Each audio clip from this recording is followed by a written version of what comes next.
Yeah, Kanal Vijay, over to you. Good evening, ladies and gentlemen, and a very good morning to all my friends in the US and whichever part of the globe you are. Good morning and good evening. At the outset, my thanks to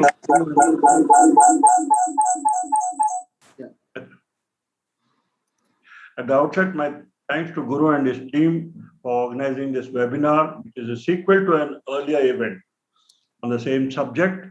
As we are all aware, post-liberalization, Indian economy has opened up to foreign investments, which has given a boost to developmental activities.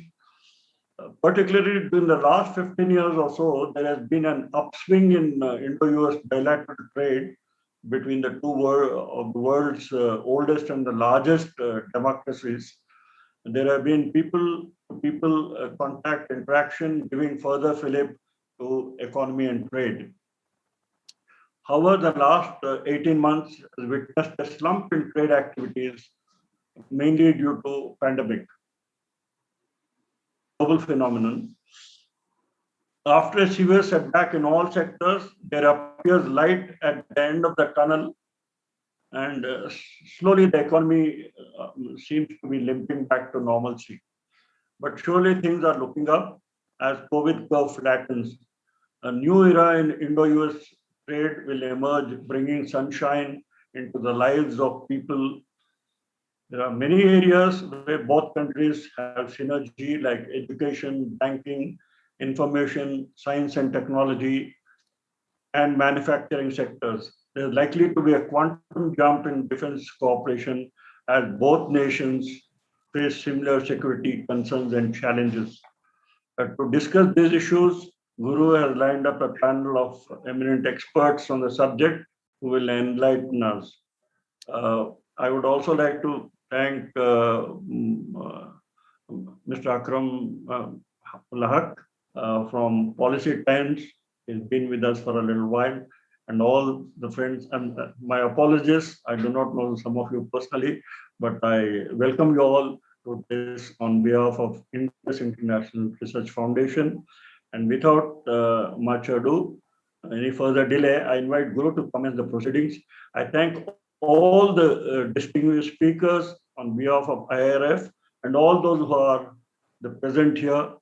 I hope we take home there are many takeaways and we enjoy the session. Thank you. Over to you, Guru. Colonel Vijay, thank you so much. You just heard from the president of Indus International Research Foundation, who has been a pioneer in getting this foundation off to start. The kind of work IIRF has been doing for the last several months, it doesn't look like a new organization. It really looks like we've been there for several years now. And thanks to Colonel Vijay and his and the entire board at IIRF. A couple of housekeeping items. I think many of the people are having some difficulty logging into the seminar. Dr. Alka, if you can help us repost the link on the group site at IIRF and the WhatsApp groups we have. That might help. I think Colonel Madhavan and a few others have not been able to join. So I'm doing that. In fact, most of the people are getting in touch with me, so I'm giving them the correct ID. Sure. Thank you so much. And sorry for that technological deviation there. A little bit of a glitch in the morning here and evening in India. Good evening and good morning to all of you. Welcome to all of you to this session. Most look forward to, and we have very eminent speakers today. The topic is absolutely, like they say, evergreen. Indo-US collaboration can never be boring. There's always something that is current. There's always something that's burning. There's always something that is exciting. So I'm really excited to kind of bring this webinar along with the team to all of you. And having said that, we have a hard stop at 7:30 p.m. Can everyone mute? Yeah, Guru, please unmute. Now no one can unmute. Guru, please unmute yourself. Guru, can you unmute yourself? Okay, yeah, I was muted as well. So this event will have two sections. One event will run up to 7:30 p.m. India time, and we'll have supplementary discussion after 7:30 p.m. India time. And so I know we are on the clock, and I wouldn't like to spend too much time anymore or stand between you and the event. So Indo-US collaboration post-pandemic. I think the significance of the topic is in the title of the topic itself. Pandemic has changed the world. The whole entire globe is going through a transformation. Some by intent, some by choice, and some by default, and some by accidents, and some by very unfortunate events, like what we're seeing in Afghanistan and the pandemic and several other geopolitical issues, including the China factor and so on and so forth. So I know, I'm sure the speakers will appreciate that Indo-US collaboration is a huge topic, and it's impossible to do justice to the entire topic in the 45 minutes we have. But we will narrow it down to a few select themes on the economic collaboration, trade, maybe touch upon a little bit on defense collaboration, and see what's happening, some soft topics, including immigration and so on and so forth. And we have very experienced a panel that will be able to share a deep insight into what we are really looking for to hear today. So with the change that we are witnessing across the globe, Indo-US collaboration assumes a lot more significance than perhaps what it was even in 2020. And so given that, we will get going with the speakers who will share their initial views. We have keynote address from Arun Kumar. Arun, we are extremely thankful to you for making this event happen. For us, Arun is the chairman of KPMG, and he's got an illustrious background. Usually when I introduce speakers at seminars, I'm extempore. I don't refer to the paper, but the kind of background speakers have today in this panel, it's impossible to do justice without reading it out. So bear with me. So I'm going to have the privilege of introducing Arun to you. As I said, he's a chairman and CEO, KPMG India, a versatile personality from Silicon Valley to Washington, DC, from US to India, across the globe. Arun has played a significant role in trade and economic collaboration, both between India and US and several other countries. And Arun has been really instrumental in facilitating trade. He's had several illustrious positions, including in the Obama administration. And he's also a member of the Council on Foreign Relations, New York. He chairs the India Advisory Council of the US-India Business Council. An early charter member of TIE, Silicon Valley. He's been associated with TIE in the US and India. And his, apart from his roles in the administration, he's played a big role in global markets as Director General of the US and Foreign Commercial Service. He oversaw a team located in 78 countries and all the 50 states of the US, led trade missions and engaged in commercial diplomacy and advocacy worldwide on behalf of the US government and industry. And that's not all.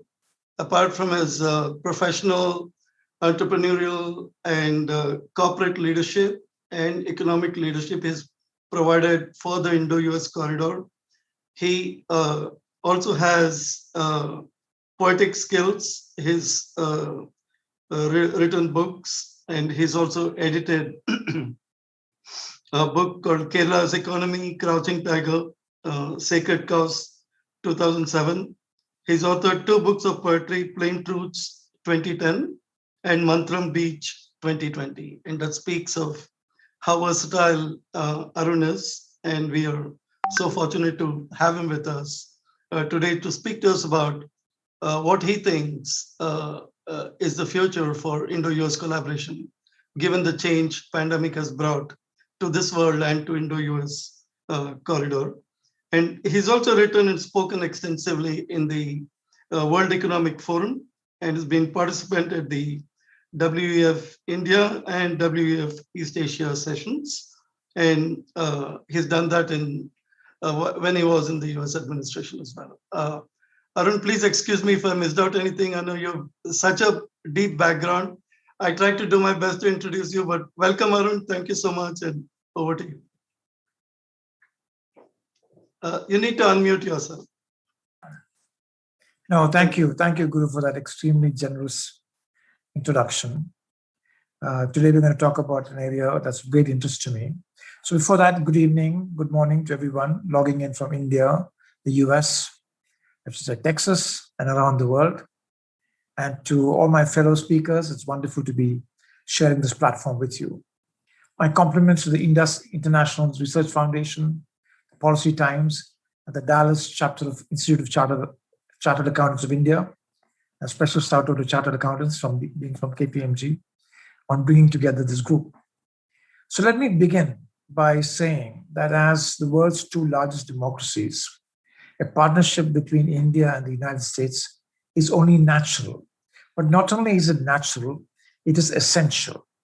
The 2 countries have enjoyed a steadily growing economic and in recent years, strategic partnership over the last 2 decades. And I had the privilege of seeing this from close quarters in my role as Assistant Secretary of Commerce for Global Markets and Director General of the US and Foreign Commercial Service in the Obama administration. So it may be fair to say that at one time in the past, a central area of interest for India and the US centered on nuclear concerns. First, on account of the US concerns when India entered the, entered the nuclear race, so to speak. And then later, in a very positive way, on them working together to admit India into the civil nuclear ecosystem. That is really history now, because today the 2 nations count on each other to address international strategic issues across a variety of areas, from terrorism, elevated border tensions, importantly, dealing with a rising rival in China, and more recently, COVID-19.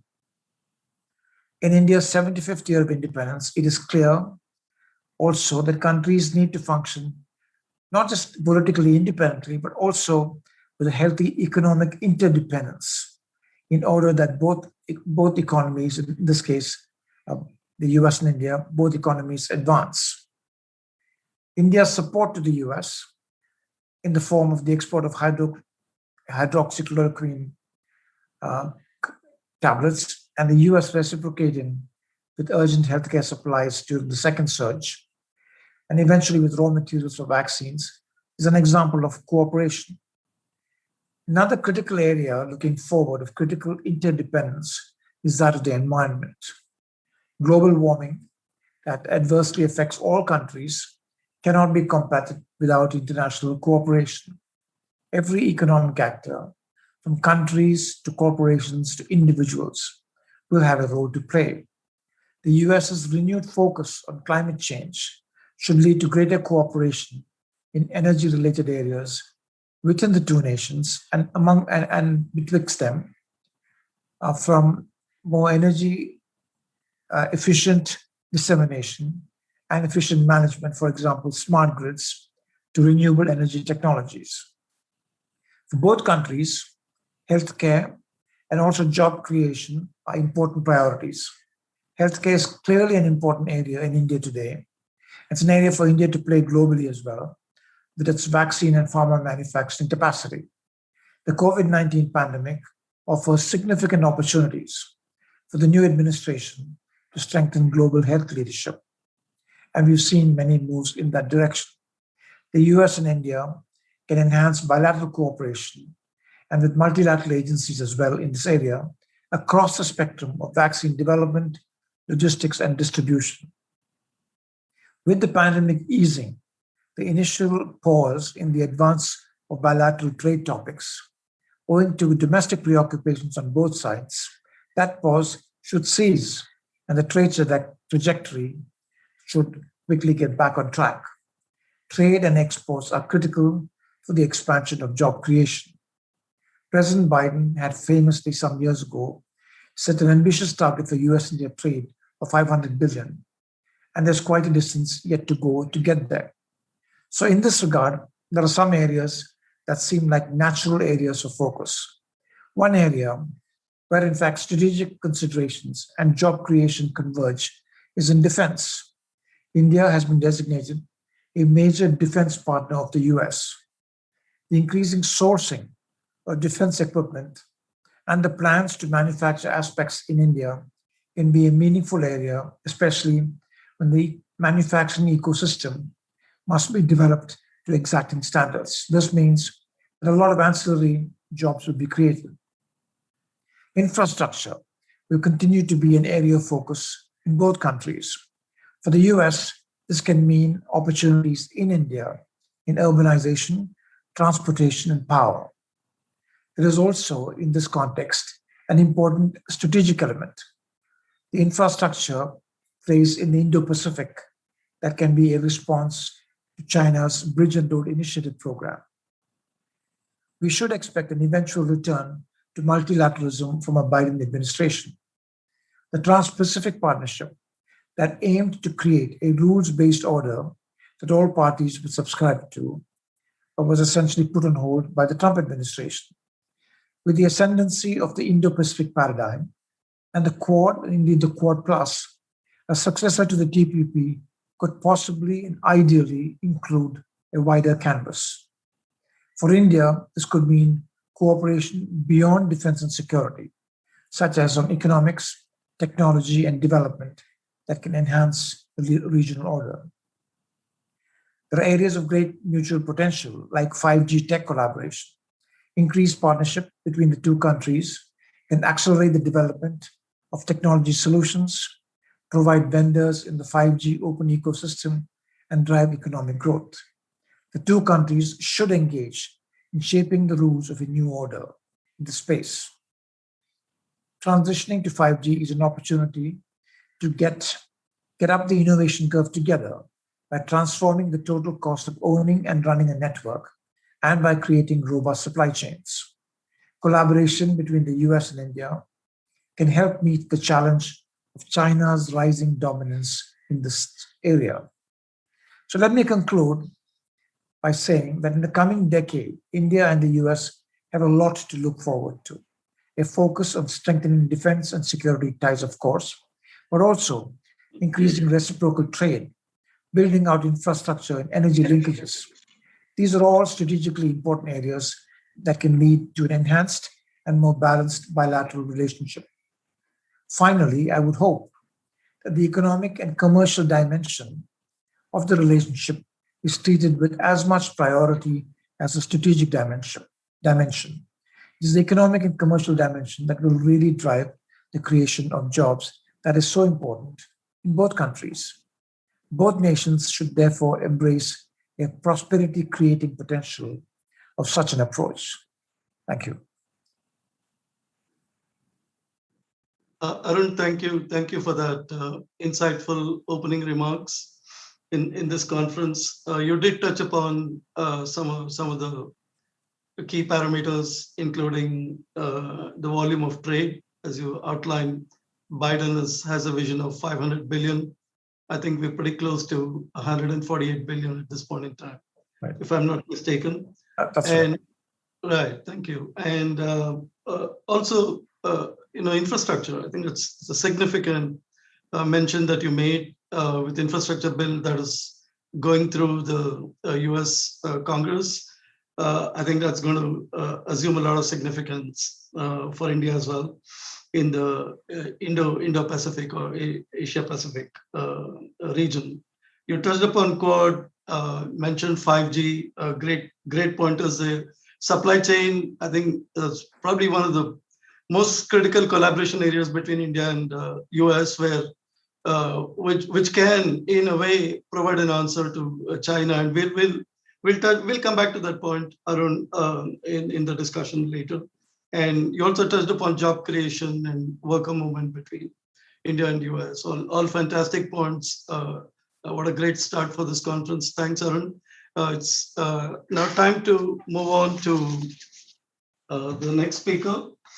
And I have deep privilege. It's really my honor, Ambassador Anil Trigunath, to welcome you to the show. You're no stranger to Indus International Research Foundation. You've been a patron. You've been much more than a patron. You've been a great supporter. And I know the kind of hard work you're doing. You addressed the conference in Afghanistan this morning, and you still have the energy and you look absolutely fresh, as if it's morning in India time to come back and speak to us on Indo-US collaboration. Okay. So as I mentioned about Arun, it's hard for me to do justice speaking extempore about Ambassador Trigunath's background. Let me have the privilege of reading his background. Ambassador Trigunath is a former ambassador of Jordan, Libya, and Malta, Indian Foreign Service officer, an enviable career track for every Indian. As a career diplomat, Ambassador Trigunath has served in the Indian missions of Bangladesh, Mongolia, USA, Russia, Sweden, Nigeria. He's also been an ambassador to Russia. He's held the position of ambassador to Russia, served in Moscow as a deputy chief of mission in the rank of ambassador. He superannuated in 2016. You don't look superannuated, Dr. Ambassador Trigunath. Okay. And a postgraduate in physics from Agra Common University, and the kind of further studies he has done, I would rather share his background to all of you by email, because he's done so much of advanced studies in culture and language and history and Russian history, and it's just been so versatile. It's just amazing to even imagine how an individual can do so much in one lifetime. And of course, he's been all over the world, both from his professional background perspective and his personal reach, that he's associated with several think tanks across the globe, in India, from CII to Indus International Research Foundation and several others. He's published papers, he's a speaker, author, has written several books, and is a distinguished fellow and head of West Asia Exports Group at the Vivekananda International Foundation. Thank you.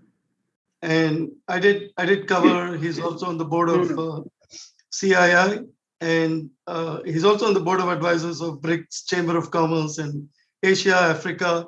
Very importantly, he was also the trade commissioner in the US, representing Indian embassy. Technically, I may not be saying the right things. Ambassador Trigunath, please correct me if I'm wrong. And he's also a member of All India Management Association. And of course, he's multilingual, speaks Russian, Spanish, French, so he can add as much value to US as much to India as to several other countries. Ambassador Trigunath, over to you. Thank you.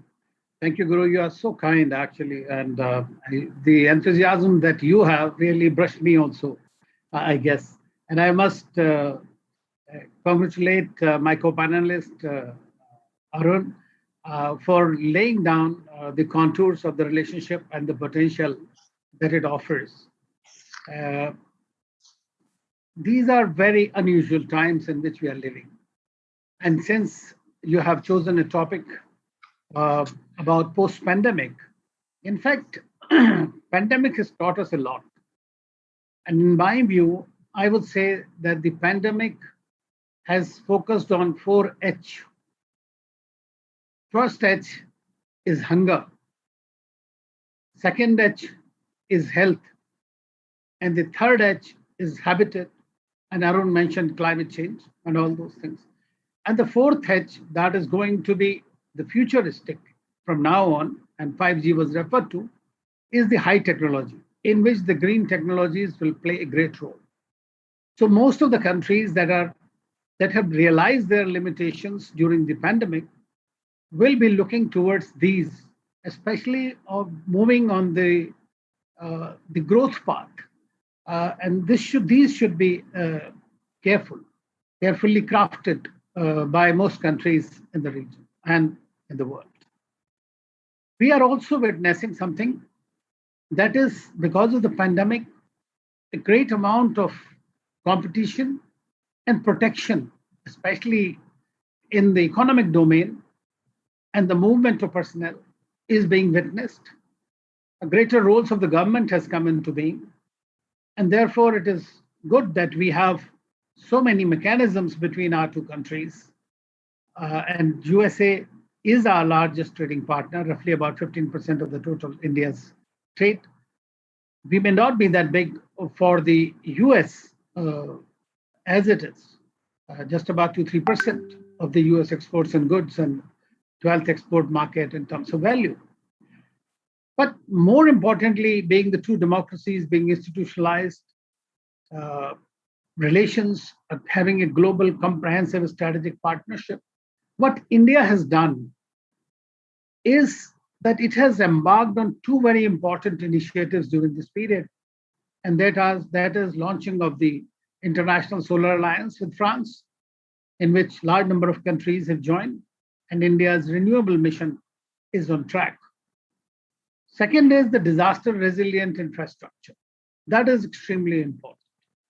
And the third thing I would say about India is that during these times of crisis, India has risen to the occasion to provide medical supplies, assistance, even vaccines to a large extent, while it has become a member of the V5, the 5 vaccine manufacturing countries. And it is in that context that we see that India, although does not figure anywhere in the global value and supply chains because of the intrinsic nature of its economy and its export structures.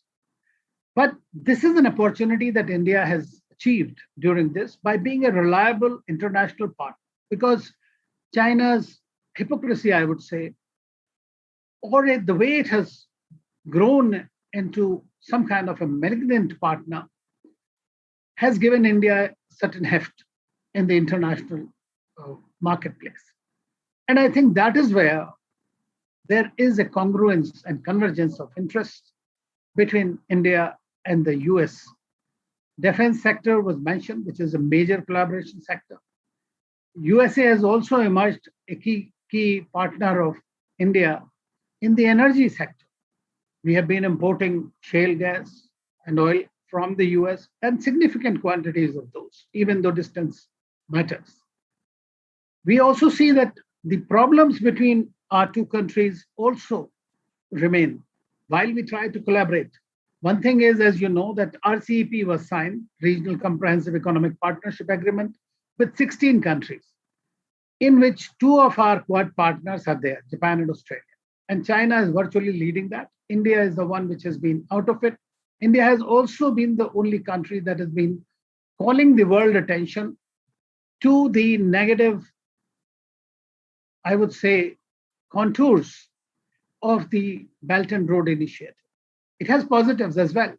But from India's perspective, and now the world is realizing its hegemonistic approaches, and which are expanding, and I think it is very difficult at this stage to contain it.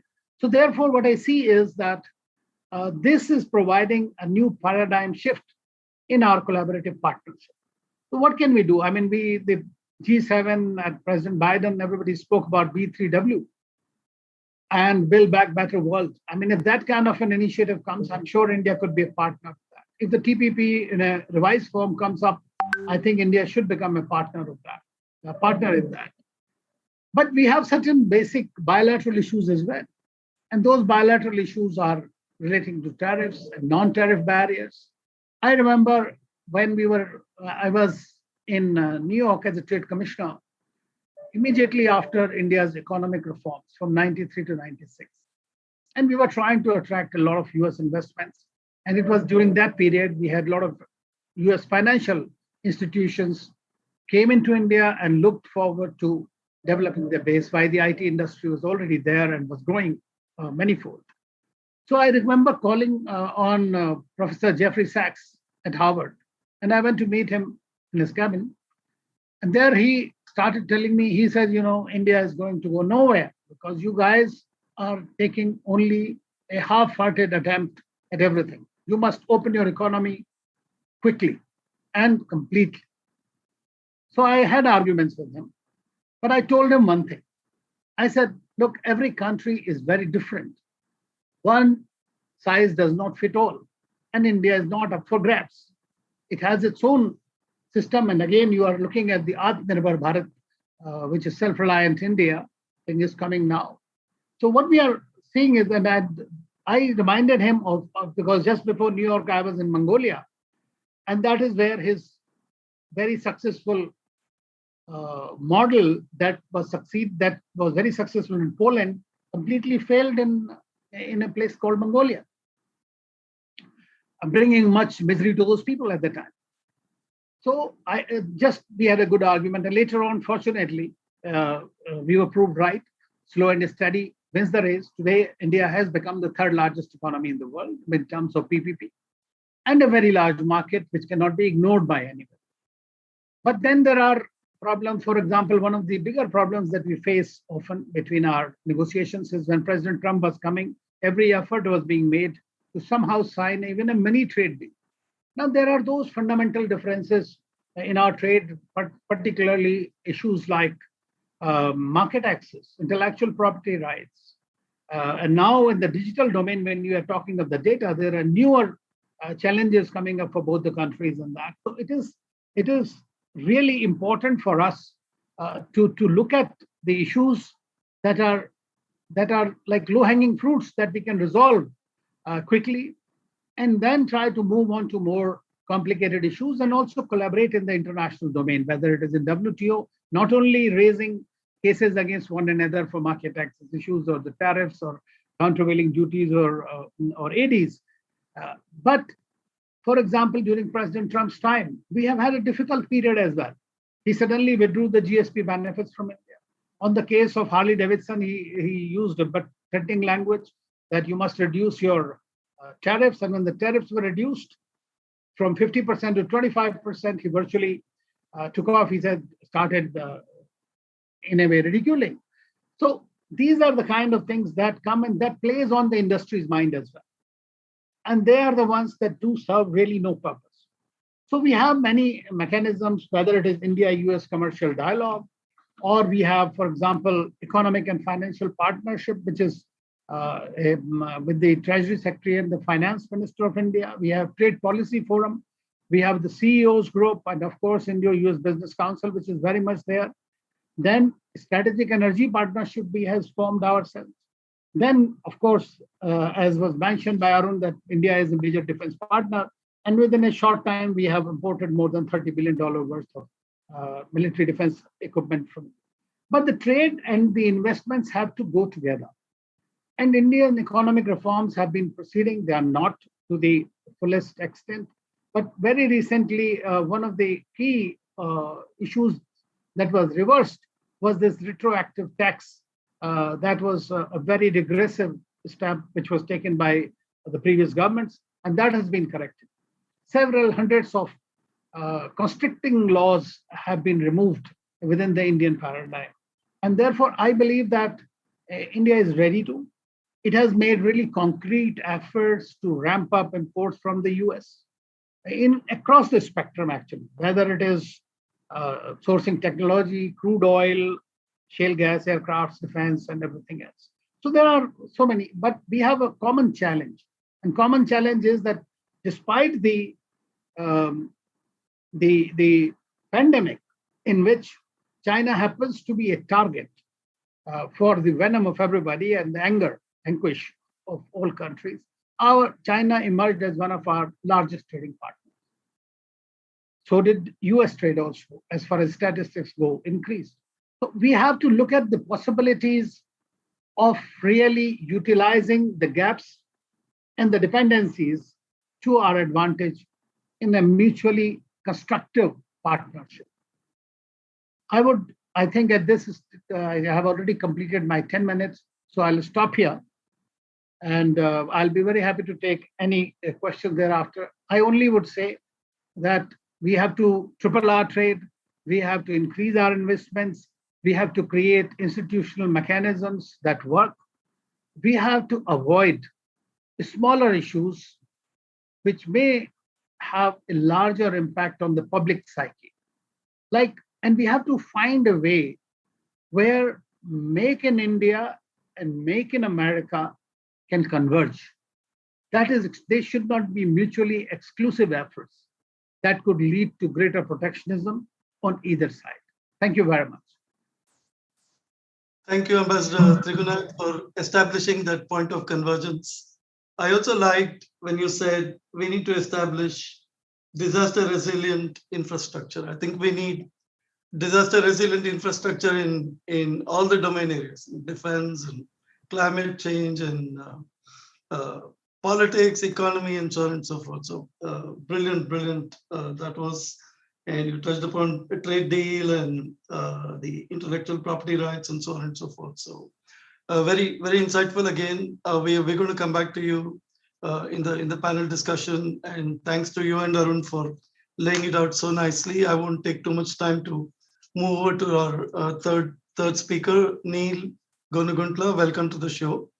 We have amidst us a woman leader from Texas, and she's been doing some phenomenal work in the Indo-US corridor and Texas-India corridor. Right. So that's been fantastic. She's the president of USIndia Chamber of Commerce based in Dallas-Fort Worth, and that is dedicated to supporting professional business and economic development throughout Dallas-Fort Worth area.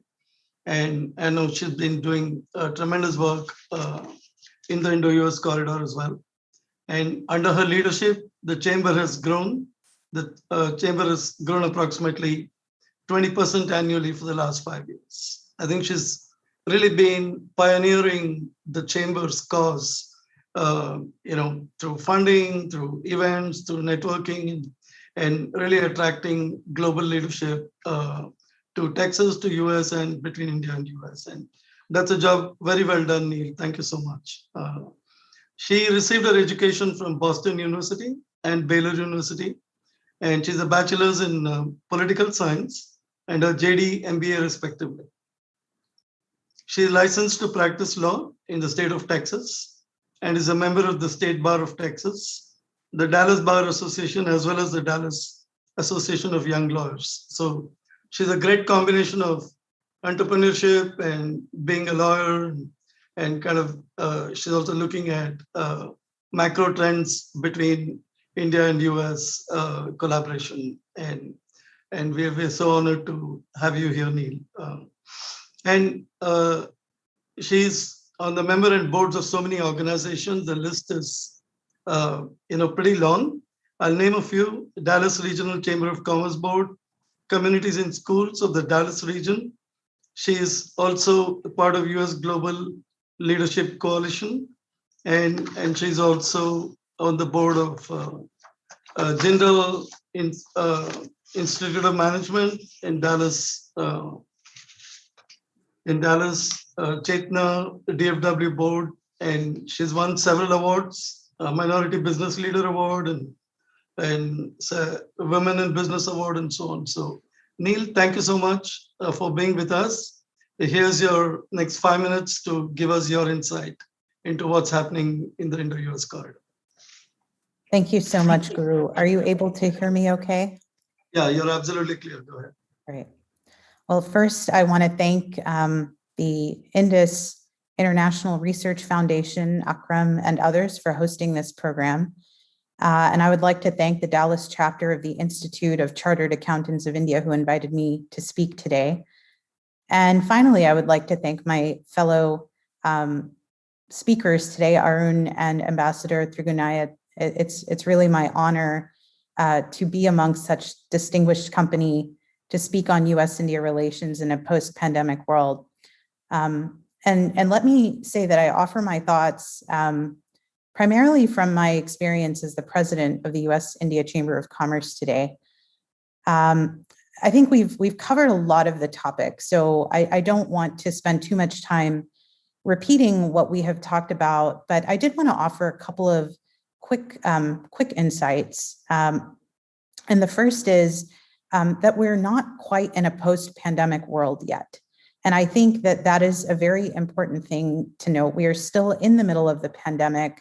The vaccine rollout has only really just begun, though India and the US are probably ahead of many other countries in the world. We are still in the middle of this pandemic, and we're going to see both short-term and long-term effects from this pandemic continuing over the next several months, if not years. The other thing I wanted to mention, and it was mentioned, I believe, by Arun Kumar earlier, and that is that we do indeed live in an interdependent world. And I think that we've seen some different political movements rising over the last several years, but I think if the pandemic taught us anything, it is that we are extraordinarily interdependent, and we do in fact live in a global world, and what happens in one country does in fact impact every other country in large and small ways. And I think that that is an extremely notable point here. It is obvious, and I will say that I'm stating the obvious when I say that COVID-19 has brought with it unexpected business disruption, the likes of which we've not seen in the recent past. And it is perhaps less obvious, though, that it has also brought with it opportunities, which are not necessarily new, but the virtue of those opportunities is more evident in light of the pandemic itself. And the investments or the interest in investing in those opportunities is now more palatable because we are not the same society that we were 18 months ago. And over these 18 months, and again, Ambassador Trigunaya rightly noted, there have been changes globally, and especially here in the US. We elected new leadership, which brought with it a renewed friendship with India. We saw the strongest Indo-US relations under the Obama administration. In fact, I believe it was in 2015 that we had some 30 odd working groups between the State Department and the government of India. And there was a lot of energy put into the Paris Climate Accord and US-India collaboration on that front, as well as a number of other initiatives, especially defense, which we've talked a little bit about today. And we saw a shift from being growing allies to having more of a transactional relationship, as Ambassador Trigunaya alluded to.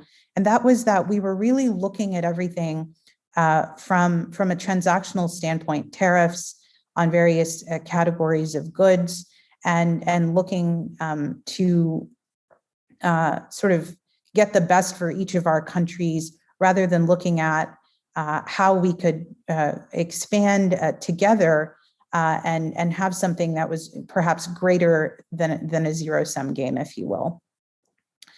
So what we have in this new administration with the Biden administration is a renewed emphasis and a renewed effort on strengthening the US-India relationship, both on the trade front, but also on the defense front as well. And I think that's a very important point, And I think that's most notable given the fact that President Biden, within really, his first 100 days in office, he invited Prime Minister Modi and all of the Quad Alliance to join him in renewing our ties for a strengthened Indo-Pacific alliance for global security. And that is an extremely notable point in his early days of his administration. Some of the things that we touched on, and I'll just keep this pretty short so that we can move into the next portion of the program. But in terms of supply chain disruptions, which were brought up earlier, the post-pandemic world that we are living in is one where theoretical ideas about the need for companies to diversify their supply chains, as an example, have become our lived reality.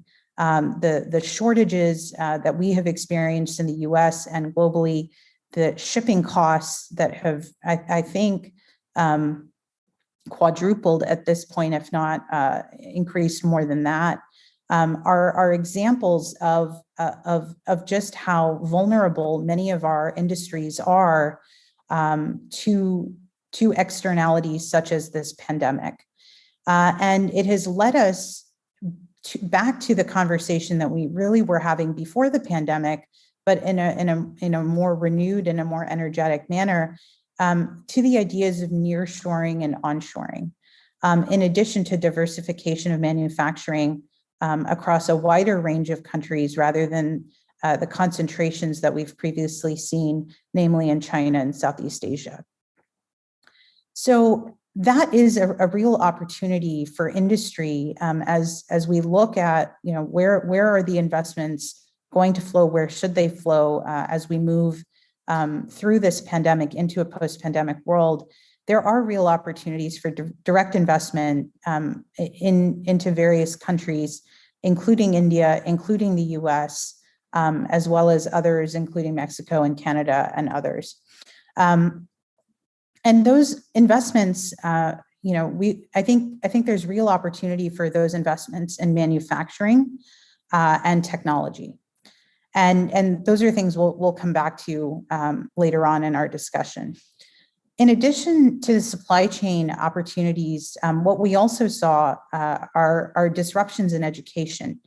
In 2020, we witnessed one of the lowest years in terms of international student enrollment from countries like India, resulting in hundreds of millions of, if not billions of dollars of losses to the US economy.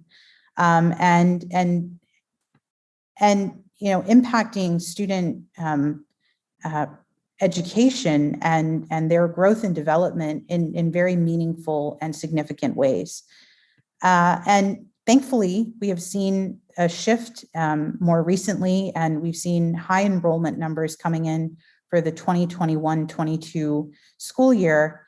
But what we saw with that disruption is actually a shift to online education, and with that, opportunities to build more robust partnerships between Indian universities and US universities, and to create new models for educating students in a new virtual world.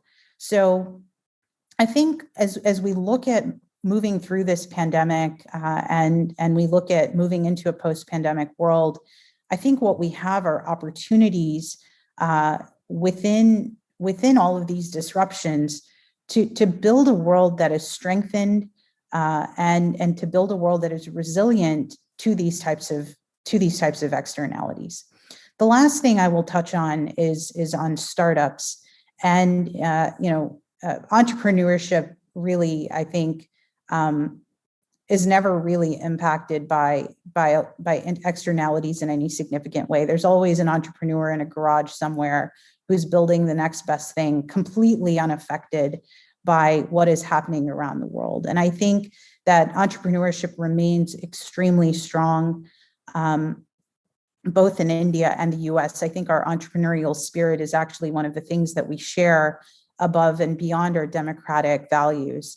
And that entrepreneurial spirit is something that I think we also have an opportunity to tap as we move through this pandemic into a post-pandemic world, giving startups both in India and the US access to each other's markets to expand and strengthen trade and commerce between the two countries.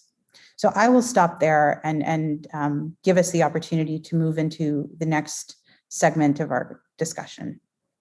Yeah, Neil, thank you. Thank you for that very, very informative, insightful sharing of your views. And I agree with you. We're not over with pandemic yet. We're still in the middle of it. This is a little bit forward-looking in terms of what could the collaboration be. Post-pandemic, we're probably optimistic that we will end pandemic soon. We'll stay positive, but I'll come back to you. Touched upon many other significant points. I'll come back to you. Just to acknowledge our partners, Institute of Chartered Accountants of India. I know we have Raj Nalla in the conference, as well as Akram, Policy Times. I know we have a hard stop at 7:30. Mr. Arun has to move to another event. So I have about 5 to 8 minutes. Arun, if you will, I have a couple of questions for you. So I'll begin the panel discussion with Arun, and after 7:30, we'll come back to Ambassador Trigunat and Neil. Arun, where do you see the trade deal going? How committed you think Biden administration is in terms of making the trade deal happen?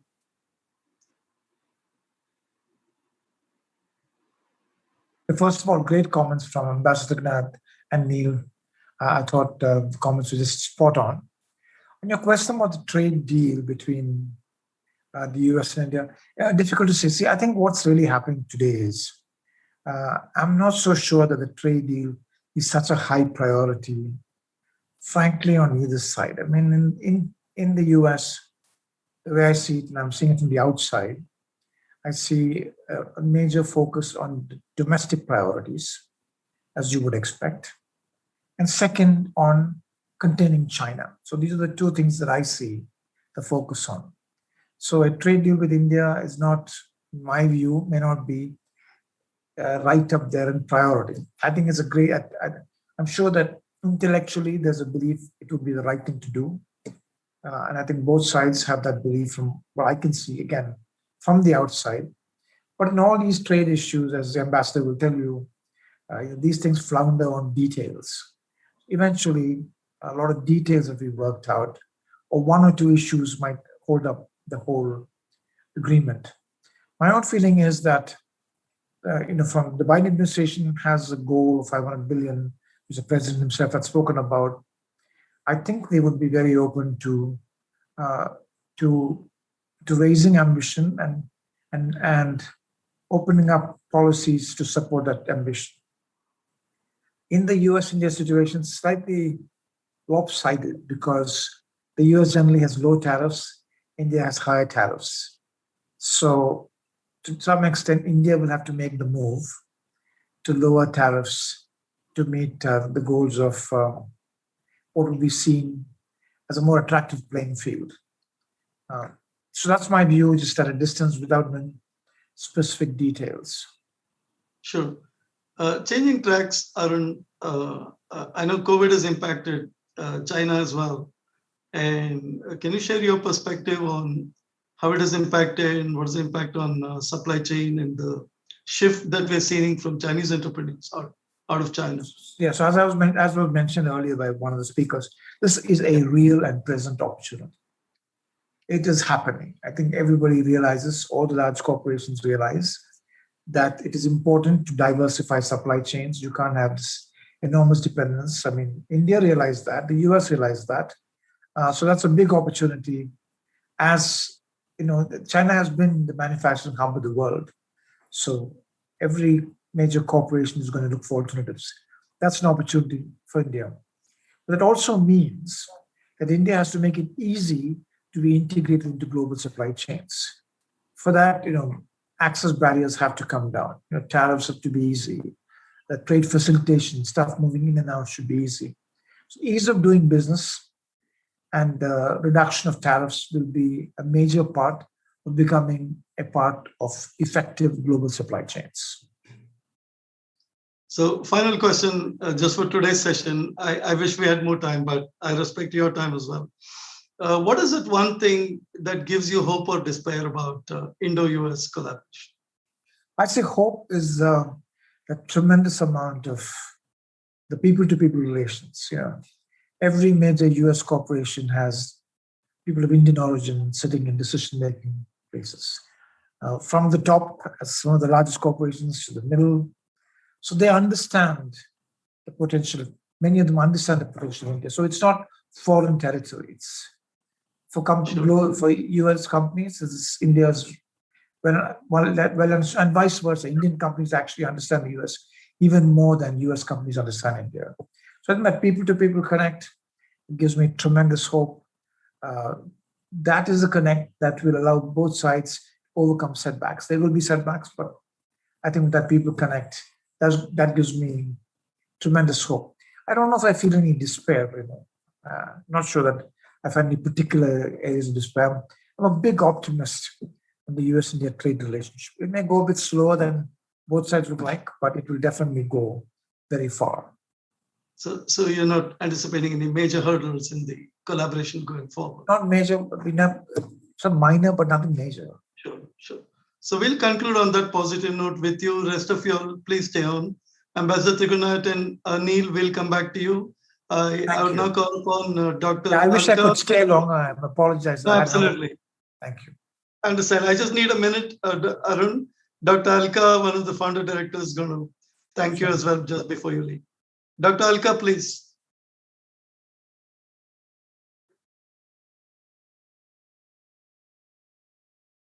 You have to unmute yourself. Yeah, I've unmuted myself. Okay, great. Yeah.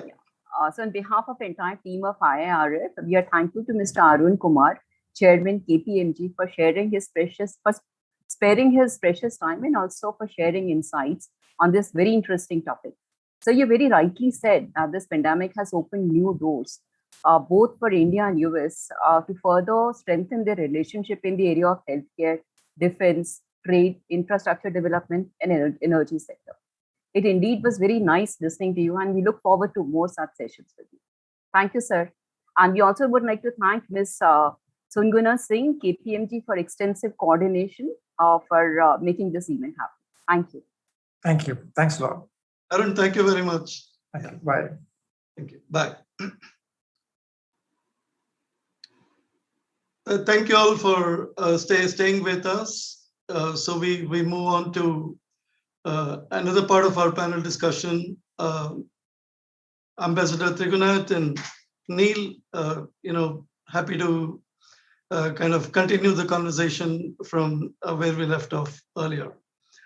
And you both touched upon one important emerging collaboration track, that is defense. Right? Ambassador Trigunath, given the geopolitical situation changing so rapidly, on the one hand, you have the Quad, the China neutralizer, you have Afghanistan developing, and you're an authority on that subject. You spoke this morning, and Neil also has her views on defense-related collaboration. So I'd like Ambassador Trigunath, if you can step in first. Share with us, US already, like Arun said, has already announced that India is a strategic defense partner going forward. Can you just lay it out for us and see what we can expect?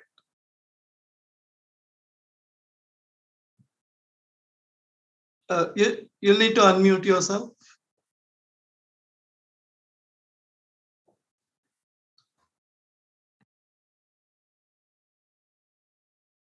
Ambassador, you have to unmute. Yeah, sorry. Thank you. Yeah, no problem.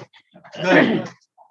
It is true that the defense cooperation between our two countries has become really a major pillar of our cooperation. And what we call a strategic partnership.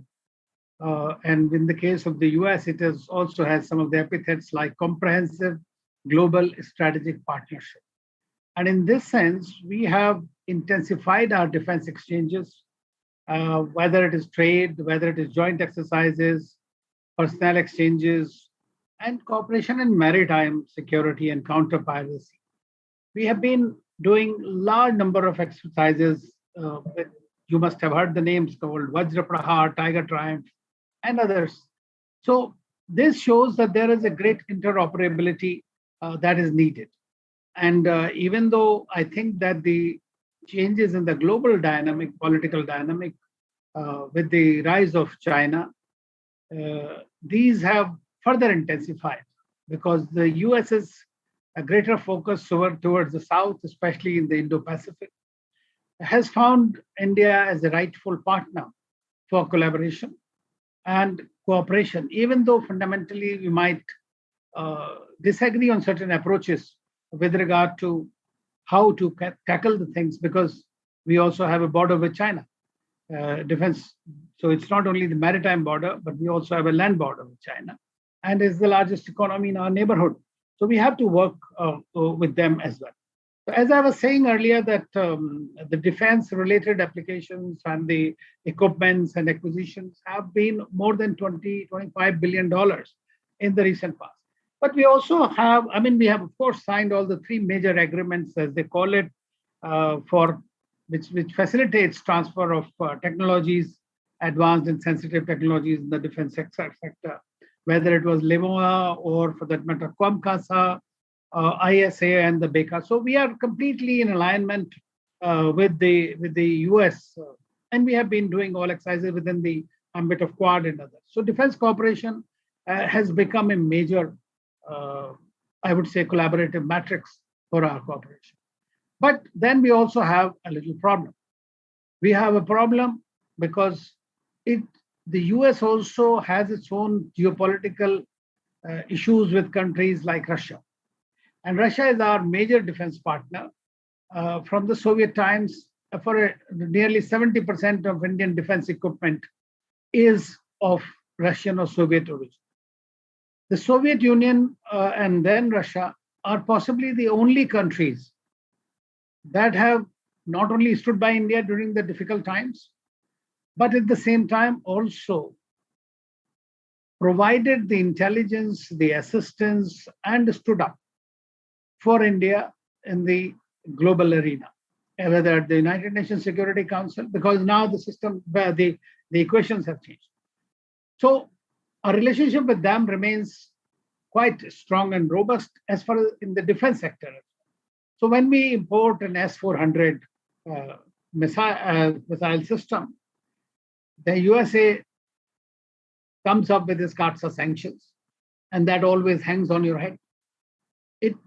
It has its own reasons. We have nuclear submarines. When we get the nuclear submarines from Russia, they think that we may allow the Americans to come and see them, and then this could have a problem. So that is there between the Russia and US strategic dynamic also tells upon our own relationship with the US.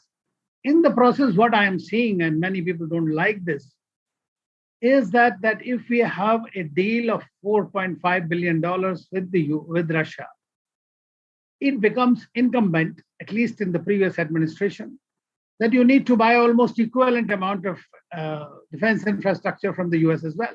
Otherwise, the sanctions are hanging on your head, which is what has caused this. Maybe at the political level, at the bilateral level, we can deal with these problems.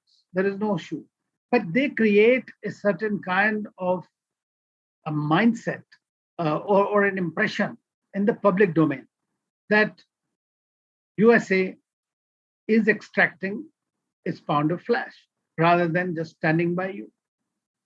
Even I can tell you today that during our standoff with the Chinese last 1.5 years, even though Russia and China are very, very close and strategic partners, and maybe they calibrate their approaches on a daily basis, but that was one country that immediately provided all the critical equipments that was required by India during that time and shared all the necessary intelligence with us. So that shows that's why when it comes to that, it becomes India wishes to at least, it knows that USA is our extremely important and close partner and is a champion of technology. We need to depend on that. But at the same time, we would not like to shortchange the other relationships in one way or the other. So that is a sort of a paradox in the relationship as far as defense partnership is concerned. You have to unmute. I know. It's my turn now.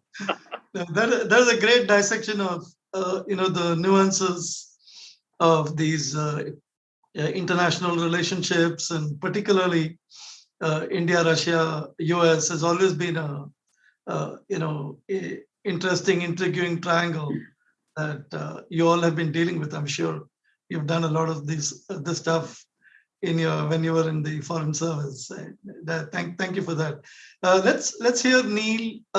Neil, can you kind of share your thoughts on what Dr. Tigrunath said, particularly around the defense partnership, and is there any trends that you're seeing from the Texas region as well? It'll be interesting to hear from you. Yeah. Sure, absolutely.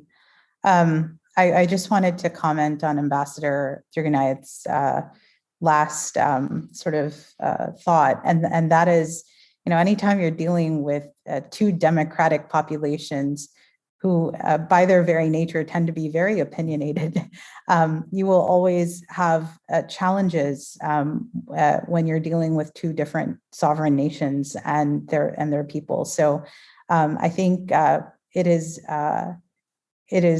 I think the credit for any movement forward always goes to the diplomats who are negotiating between the two countries in the middle to move us forward. But yes, I do agree. We have some, the history of the U.S.-India relationship, which we didn't touch on today, is an interesting one, and I encourage all of you to spend some time learning about it. But what Ambassador Tigrunath touched on, the U.S. and India also have a very interesting past, which has led to, I think, some of the present day circumstances we find ourselves in, and I think it's worth going into. But I don't want to touch on that right now. What I do think is, even though we have, as Ambassador Tigrunath rightly noted, as the background for the relationship, what I do believe is, over the last really 30 years, starting with the Clinton administration, through the Bush administration, and really culminating, I think, at its peak with the Obama administration, what we have seen is an increasingly strengthening alliance between the U.S. and India, particularly on defense. And I think that has continued through the Trump administration, and now again in the Biden administration. So, I think what we can expect is that we will continue to strengthen as allies. We both respect each other in global forums. And I think that respect was most evident, as I mentioned earlier, with President Biden calling on Prime Minister Modi to host a Quad summit very early on in his presidency. I think it shows the U.S.'s commitment to India as a strategic defense partner. And moving beyond that, and I'm not a military expert, so let me say that at the outset. This is not my area of expertise. But I do believe that the U.S. and India conduct a number of exercises. In fact, I think India is one of the countries the U.S. conducts the most number of military exercises with. And I think that's also another marker of a strengthening defense partnership and relationship, and that will only continue. And then also, if you do look at defense spending, while I don't necessarily share Ambassador Tigrunath's view of the U.S.'s expectations of Indian you're the last administration. Purchasing, what I would say though is, as of 2020, defense spending was nearing $20 billion and growing. And so I think those are all good signs of a strengthening relationship there. Along with that, there is a lot of training and those training opportunities also create person-to-person connections, which I think is also extremely valuable. You asked me, Guru, what we're seeing in Texas, and I can tell you, Texas is is a state with a very proud and a very significant defense sector. We have a number of defense companies based here. And I can tell you, that there are a number of American defense companies that are very interested in doing business with India. In fact, many of them do attend the Make in India conferences that were being hosted regularly prior to the pandemic. And there is interest in partnerships and joint ventures and that sort of thing to actually build certain components in India and hopefully be able to sell to India within the region and beyond. So I think, I think there is a lot of interest on that front. I think that those types of partnerships are a great way to create those win-wins, both for American companies as well as for India to create jobs. As Arun mentioned early on in his remarks, job creation is essential for both countries, and building capacity for job creation through the defense sector, I think, is one real opportunity that should not be missed. And I think, given that many of these companies have found potential solutions that can work under the Make in India paradigm, I think that is one opportunity that is yet to be tapped in a meaningful way. And then I would also say, the diaspora community is a strong asset for US-India relations. And I think that anytime there has been any kind of challenge between the two countries, the diaspora has stepped in and made it known to our elected officials that we want to see strengthened US-India relations. And that is a unique position to be in, because I think the diaspora, unlike others, understand the Indian society, Indian culture, and the Indian philosophy towards the world, but also fully understand what it means to be American. And so that unique vantage point allows for the diaspora to be an asset in building strengthened US-India relations. Sure. Neil, thank you. Thank you for all those comments and inputs. And I know we'd like to go on and on with this. It's a great topic. We'll probably try to schedule a one-day conference next time. But before we move towards closure of this session, I have one last question, like I asked Arun. I'm going to ask you and go back to Ambassador Trigunath. If there's that one thing that is causing hope or despair in the Indo-US collaboration, what would that be for you? Well, I don't think there is anything that is causing despair. Okay. We have much greater convergences than divergences. Sure. Whether it is the global international developments or even the trade issues for that matter. I mean, USA is our largest trading partner. And it's going to be the biggest technology provider to India. It is already the largest defense partner for us. It has beaten Russia, and third is Israel. So it's already there. I mean, there is no this thing. What I have said is that we'll have to find ways and means. For example, sometimes we tend to see knee-jerk reactions or comments, which was more so in during President Trump's time. Like, for example, suddenly one fine day he decides that India has become a developed country, so it is no longer admissible for GSP benefits, taking away more than $200 million. Now, the $200 million in trade is not a big deal. But at the same time, what I was trying to say is that it does create an impression in the public mind. And therefore, there are new areas of cooperation now in which US will definitely have a greater edge, and India has a tremendous complementarity. For example, in cybersecurity, in the technology trade, energy sector, these are the new areas, space where our collaboration can be manifold. It's already there, but it is something that those are the new areas, apart from, of course, anything that has to do with pandemic, whether it's vaccines or whatever, we can always collaborate. And I was very happy. In fact, I'm possibly one of the few people who have been talking about that Quad's value necessarily is not in security domain against China, because we always say it's not against China. But at the same time, we stand for the global order, rule-based order. And there we have a convergence of views. But what I find is that the fact that all the four leaders, when they met, and now they're going to meet in New York later in the year, they decided that they recognize the value of India's, I would say, the competence as far as the vaccines are concerned. So we are not only manufacturing foreign vaccines from AstraZeneca to Sputnik to now Johnson & Johnson under the Quad initiative, but it's a collaboration between the four democracies, Japan and Australia and China, India and USA. So that is something as a unique kind of a proposition in terms of our collaboration.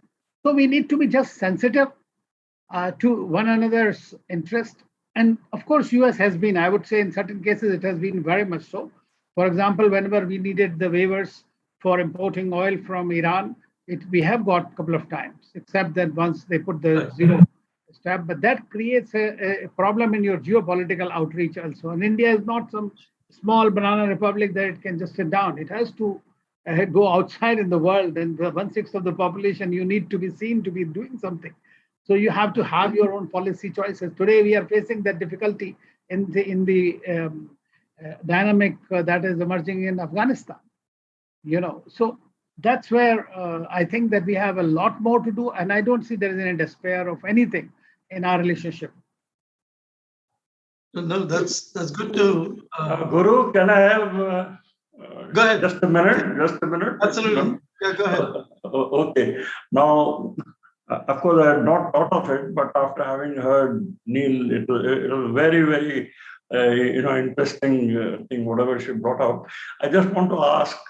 I don't even know whether it's a proper question to ask, but then it's something about what she mentioned. You mentioned about Indian diaspora, and same thing to Ambassador also.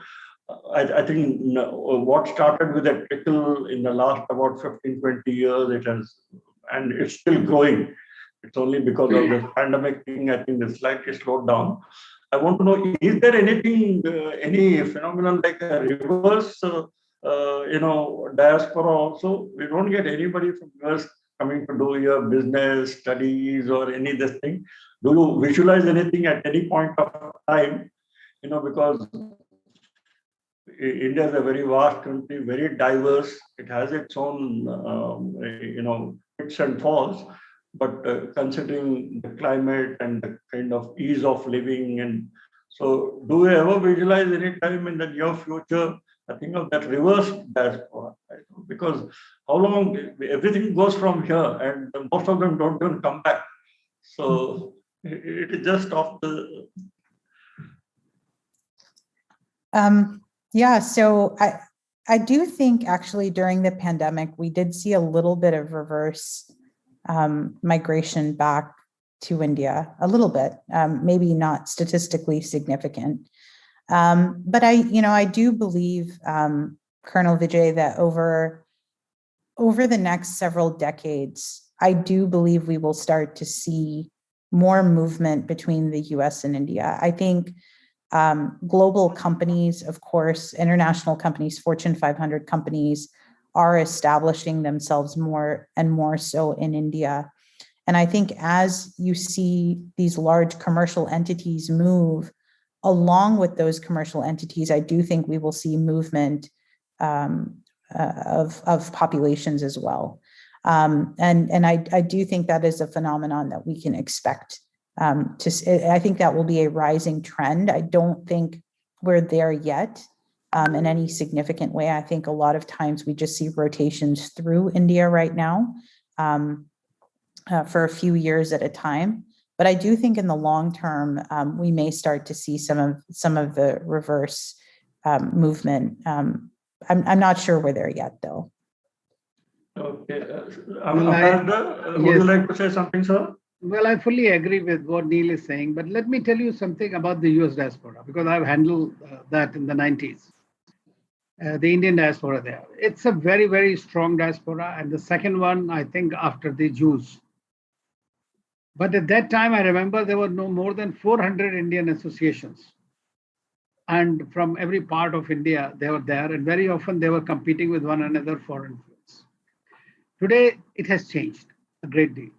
And I must say that the value with the, I mean, we used to consider the diaspora as a brain drain at one time. And then it became brain gain and then the brain trust. So what you have today in the US, I mean, you are nearly partially Indian origin lady becoming the vice president of the country is a very big achievement for you, for the Indians per se, to take pride in it. So I think that to come and stay in India, they had gone out for the opportunities. Now, India is also a one big future opportunity when it happens. You can give your, I would say, the IT revolution that happened in India can be exclusively attributed to the Indian diaspora, which was living there in the US. I remember in every finance company, whether Merrill Lynch down to all the big ones I visited, there was an Indian person there who was the vice president, senior vice president, who was trying to steer them towards India. So the value is tremendous in that sense of the term. So I think that that time will come when they'll feel like, but you have any, I remember when I went to Harvard, MIT, the professors there told me, they said, I don't know why these Indians come here from IITs and all, because if they are not better, at least they're as good as our products. So they're doing remarkably well. And I think India is becoming a greater opportunity and they will surely get the next boom when it comes in the thing. We might see more Indians coming, but I would like to see more Americans also to come to India. Yeah, so we hope to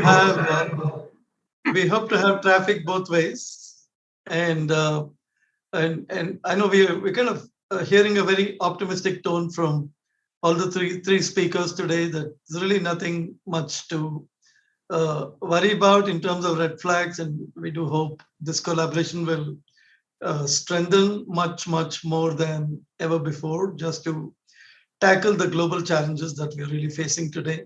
And I know we're kind of getting closer to our time. I just invite Akram, editor of Policy Times. No conference of ours is complete without hearing a media view. Akram, can you take a couple of minutes, give us your perspective, and then we'll move to conclude the show.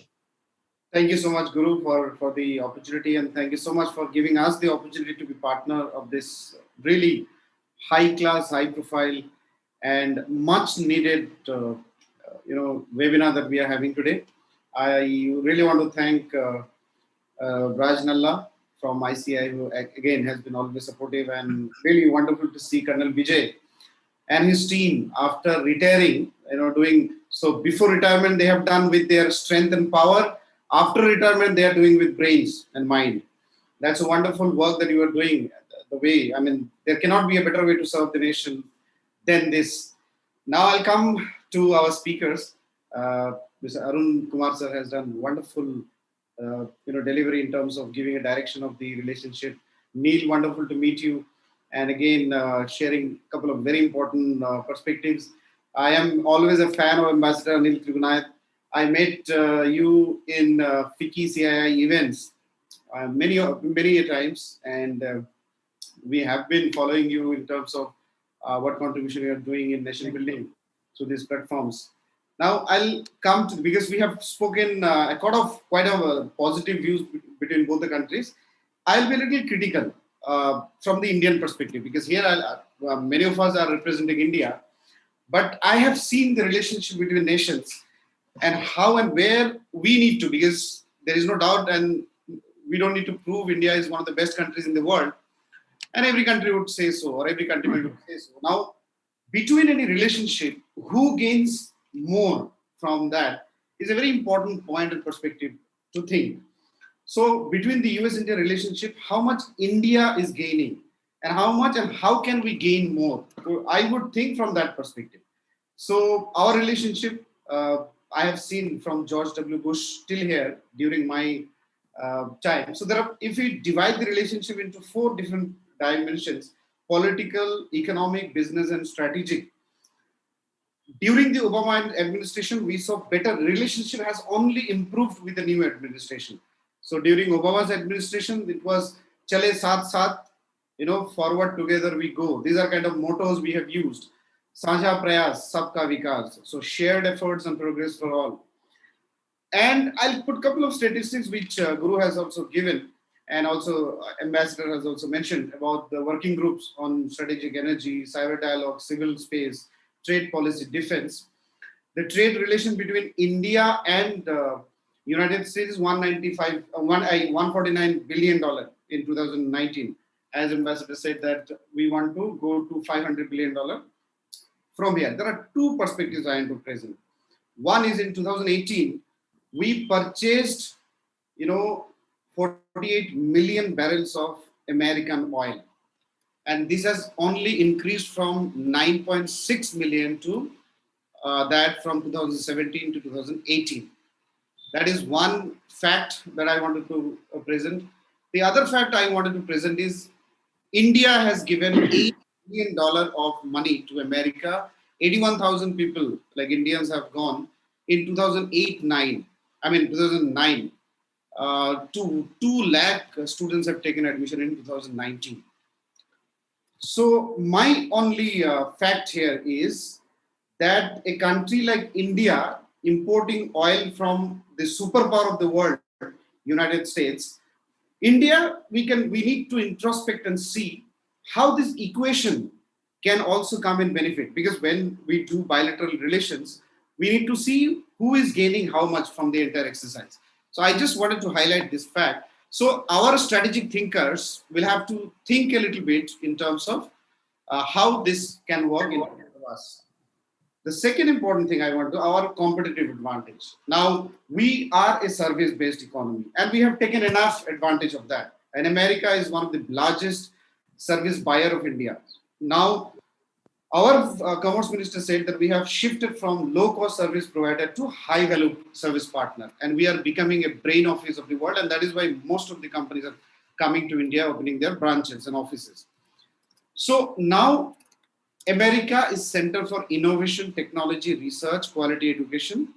India's competitive advantage is into the startups and entrepreneurship, which is emerging, hospitality, fintech, agri-tech, entertainment, law and cyber security, healthcare, tourism, accountancy. These are the areas India has achieved significant expertise. From all these statistics I want to show and say is that it is high time that we need to define a strategic roadmap of how can exactly we benefit from our advantages or competitive advantages, rather than seeing that the total or a total number of figures or amount that we have. Now, the other perspective I want to say, I have spoken to a couple of my friends in ASEAN and China. The way America is like a juggernaut, it's a big economy. The players like India needs to define a strategy of how to take full advantage of a nation like America or United States. China is a brilliant example of how America can be a productive land of economic prosperity for your own nation. India always sees others as our brothers, and we are always open. Our Indians have done wonderful contribution in United States and all part of the world. Now we need to see how much gain and benefit that we get. Now coming back to media at a time which has already lost its credibility. Policy Times as a media, we have been always thinking to contribute something and becoming a positive voice or a voice of people and progress. And for us at Policy Times, we have taken United India and US relation as a priority. So there are 3 countries in the world, I have spoken in the last event, that you need to establish good relations with 3 countries, and then you are there across the world. And these are India, United States, and China. These are the past, present, and future of the world. Now, if India should not make policy of what is the America's interest or China's interest or Europe's interest or Africa's interest. India should make policy what is of India's interest, because everyone is racing to be the best economy of the world, best power of the world. So if it is defense, we need to see how much advantage we have out of the defense, not just we have a big figure between us, so we go for it. Or if it is any other sector, we first need to define what is our gain in it. So with this Policy Times, we have taken this initiative that we will do extensive programs and events between India and United States to strategize these benefits, to understand it. And the last point that I want to say, when we talk about benefits, it is the industry which has to benefit from it. Government cannot benefit. No other stakeholder can take your nation to the benefit level than industry. So first, we need to strengthen our industry's power. Then whatever policy government makes, government has to take the industry at the forefront to take the advantage of the policies. So I think that is it. And Policy Times will ensure that we take industry's agenda at the forefront and we build the relations based on how much. So we will not do any harm to other countries, but we will try to ensure that India benefits from the relationship equally. So thank you so much, Guru. Akram, thank you. Thank you for your thoughts, and keep up the good work at Policy Times. I know you're a unique media platform, and we look forward to doing seeing you more and more and influencing the thought leadership between India and US. So we're almost coming to the end of the program, given the time constraint. I just turn back to Ambassador Trigunath and Neil, 1 minute each, closing comments, and then I'll turn it over back to the president of the foundation. Ambassador Trigunath. I thought ladies first. Ladies first. Neil, go for it. Thanks, Ambassador.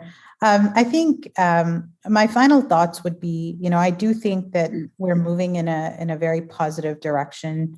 As Arun mentioned, as he was departing, I do think, there will be, minor setbacks here and there along the way. I think I think those of us that live in the real world, we can expect that. I don't think there's anything unexpected about minor setbacks here and there. But on the whole, I think the relationship is healthy. I think it's strong, and I think it's moving forward. The moment,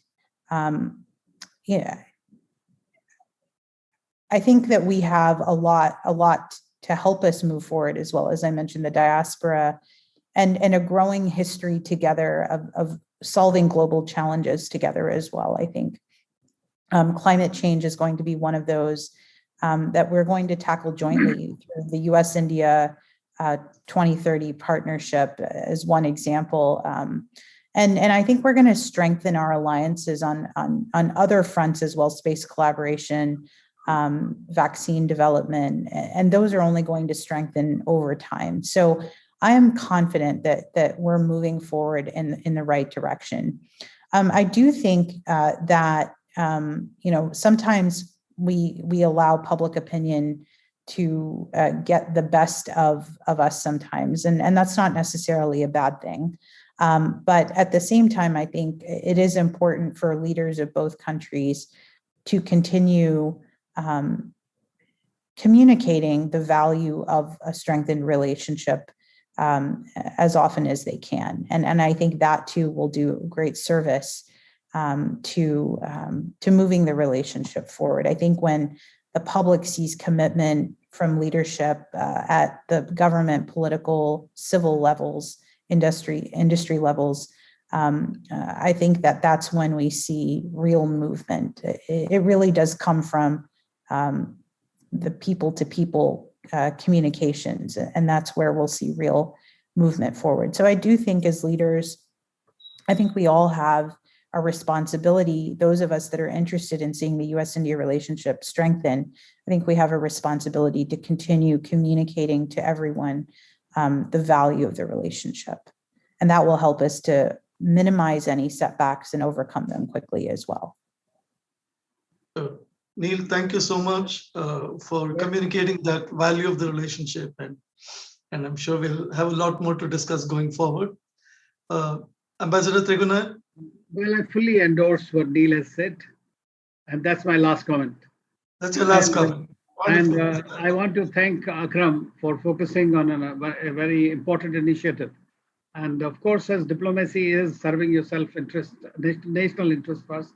So I guess going forward, we'll have to find more convergences and reduce any divergences, as Neil has said. Thank you once again.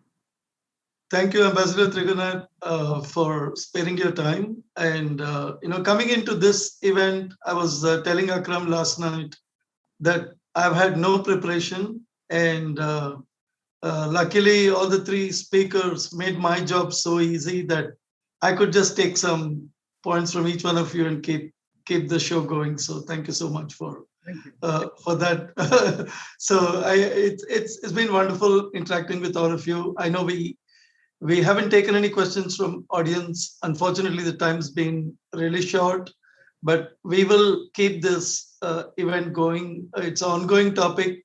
This is not the only conference. Please look forward to several other events covering similar topics. I'll turn it back to Colonel Vijay, and then we'll bring in Dr. Alka for a word of thanks. Colonel Vijay, over to you, and thank you all.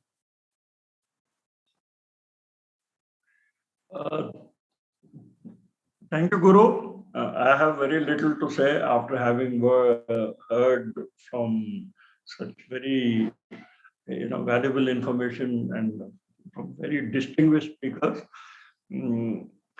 My job is only to bring the best of minds together, and I don't know to what extent we've been able to succeed. In the last about 5-6 months of our existence, we have done a lot of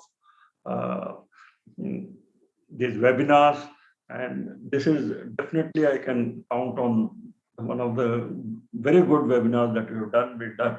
We did one in the morning, and the only thing I can take credit is to bring a lot of very distinguished and eminent people on this. And today we saw all three. And my thanks to Akram and Guru for having done this. I know every time we want to do a webinar, it means a lot of job. It means a lot of homework. And one good thing about this, and as a think tank, we provide a platform and there's no bias. We welcome everybody with open mind. You may or may not agree with each other, but in these days of very fast, very dynamic kind of a political situation that goes on, the government doesn't get the time to find out, have a pulse of what's happening around. It's an organization like this think tanks which provide the necessary feedback and the pulse of the people. So with this, I would like to thank you all once again, and in particular our patron and distinguished speaker, Ambassador Trigunath, and Neil, and also Mr. Arun Kumar, who is not here. I'll hand you over, Guru. You can ask Dr. Alka to do the honors. Dr. Alka, can you come in and conclude the event for us, please? And thank you for thanking everyone.